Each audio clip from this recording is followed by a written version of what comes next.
జీ5 ఉండగా మీ favourite TV shows ని మీరు అస్సలు మిస్ అవ్వలేరు. Complete free. నువ్వేంటి ఇలా వచ్చావు? ఊరికే వచ్చానక్క. అన్నయ్య గారు, నా చెల్లెలు వరుస అవుతుంది.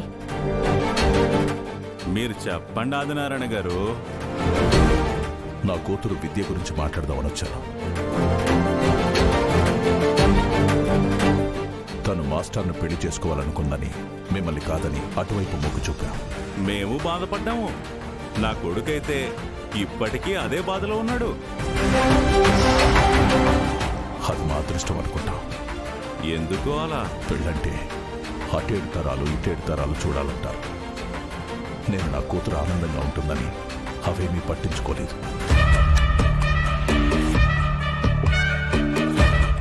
మేం వద్దనుకున్నామనే విషయం మీరు మనసులో పెట్టుకోలేదంటే నా పెద్ద కూతుర్ని మీ ఇంటి కోడలిగా చేసుకోమని అడుగుదామని వచ్చాను. ఇంత మంచి శుభవార్త అంత నెమ్మదిగా చెప్తారండి మావయ్య గారు. రేయ్, నువ్వు ఆత్రంతో వరుసలు కలిపేయకురా. మళ్ళీ మనసు మార్చుకుంటే నువ్వు మనిషి అవ్వడం కష్టం. ఏమంటారు అన్నయ్య గారు? లేదమ్మా, మనసు మార్చుకో. నిజంగానేనా? అవసరం అలాంటిది.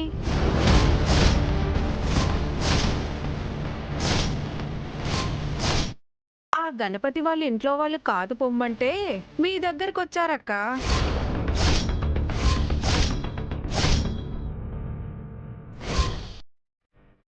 ఏంటి పిన్ని నువ్వు అనేది? నిజం కాదని వాళ్ళని చెప్పమనండి.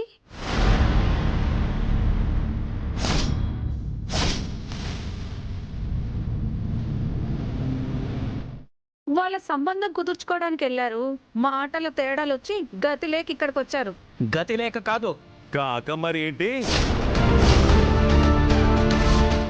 నా సెప్పు ఇలవలేని వాళ్ళ ఇంటికెళ్ళి కాదన్నారని మా ఇంటికి వచ్చారా?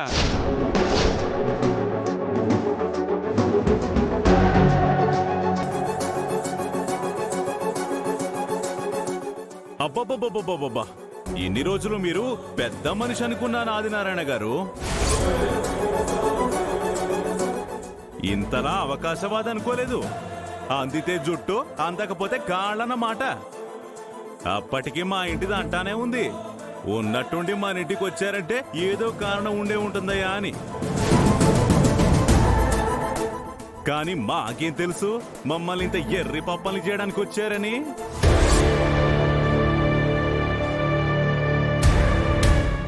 ఇంతకు ముందే నేను మా ఆవిడ ఆ గణపతి గడి స్కూల్కి వెళ్ళొస్తున్నాం. అక్కడ పిల్లలకి పాఠాలు చెప్పాల్సినోడు మీ అమ్మాయికి ప్రేమ పాఠాలు చెప్తున్నాడు.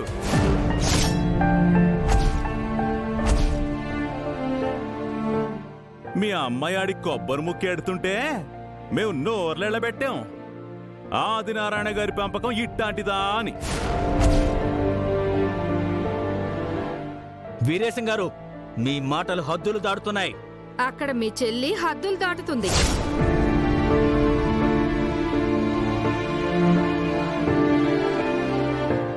ఇప్పుడు నేను ఆ కొడుకు కోసం నేను సరే అన్నా, రేపొద్దున గణపతి గాడి లవర్ని ఇగ్నేష్ గాడు చేసుకున్నాడు రా పాపం అని నా కొడుకు మీద ఊళ్ళో జనాలు జాలి పడితే ఆడప్పుడు భరించలేడు.